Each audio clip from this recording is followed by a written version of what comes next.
fifth graders. Echo. 1 and 2 and 3 and 4. 1 and a 2, 3 and 4 and. Sing the scale. Do, re, mi, fa, sol, la, ti, do, ti, la, so, fa, mi, re, do. Letter names treble. E, G, B, D, F, F, A, C, E. Up high is G. Down low is D. With a line through it is C. Below that is B. And our bass clef is Grandma bakes donuts Friday afternoon. All cows eat grass. And let's read our song today. Let's see, you might recognize it.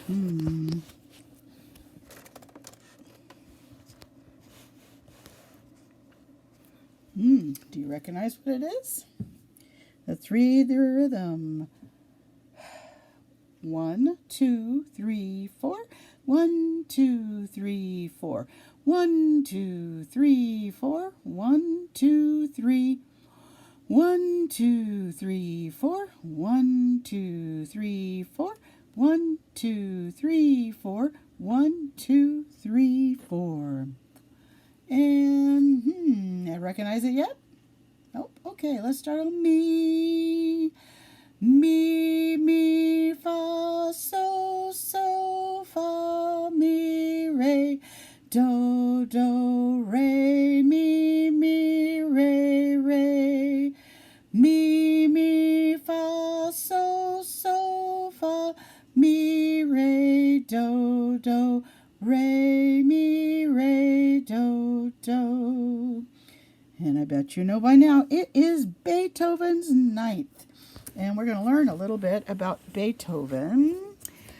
Beethoven was the bridge person between the classical, where Mozart, that we learned about last week, lived, and the romantic period. Didn't mean love. Romantic just meant the music was more emotional. So Ludwig van Beethoven was the bridge between those two periods of music. Here we go. Ludwig van Beethoven was born in Bonn, Germany in 1770. He came up with new, thrilling, and expressive ways of putting musical sounds together that changed the history of music forever.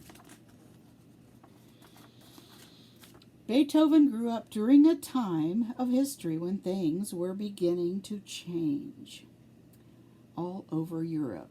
This period was known as the Age of Enlightenment. For the first time in hundreds of years, writers, artists, and everyday people had new respect for education, science, and new ideas, honesty, and the beauty and wildness of nature. Also, for the first time in Europe, every person was thought of as being equally important, even if they weren't born into a wealthy or royal family. When Beethoven was a teenager, he heard that the citizens of France started a revolution against their king and queen. They decided they were tired of being very poor and treated like servants.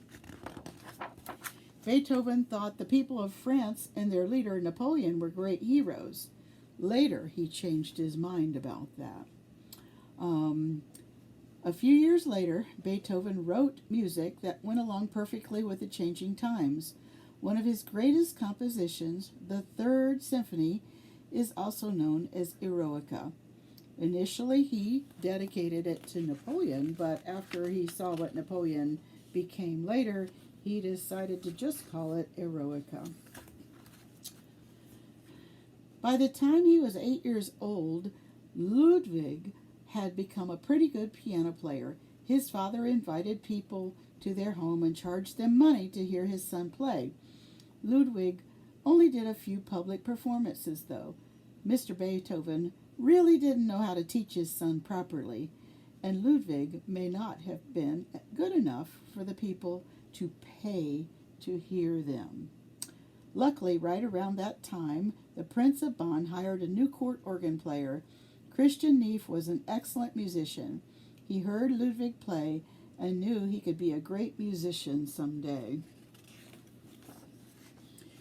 When Beethoven was around 18 years old, the Prince of Bonn thought it might be a good idea to show him off a little bit. He was proud of Beethoven's talent and sent Ludwig to the city of Vienna, Austria.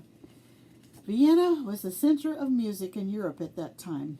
Beethoven impressed people there and got a chance to play for Vienna's most famous composer, Wolfgang Amadeus Mozart.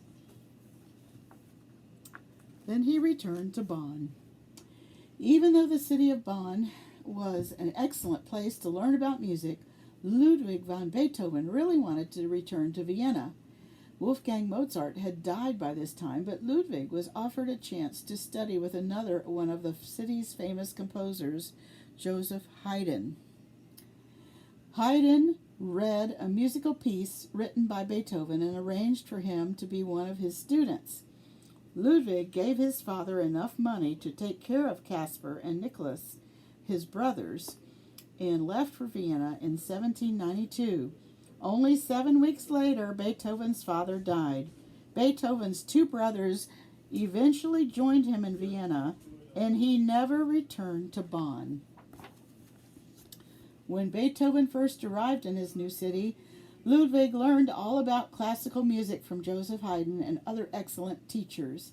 He started to compose more music and gave concerts to make money. He was a big hit. People loved to hear his music. Because Beethoven had many problems with his personality, people often thought he was crabby and unfriendly. He once wrote a letter to his brothers explaining that he wasn't really a grouch. He said he sometimes ignored people because he couldn't hear them very well. His hearing was starting to go.